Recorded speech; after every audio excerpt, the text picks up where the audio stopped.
ఈ రోజు కథ అనగనగా ఒక అడవిలో కుందేలు చాలా వేగంగా పరిగెత్తేది. అది ఎప్పుడూ గర్వంగా ఉండేది.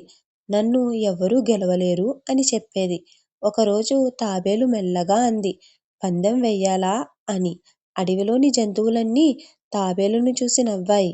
పందెం మొదలయ్యింది. కుందేలు వేగంగా పరిగెత్తింది. చాలా ముందుకు వెళ్ళింది.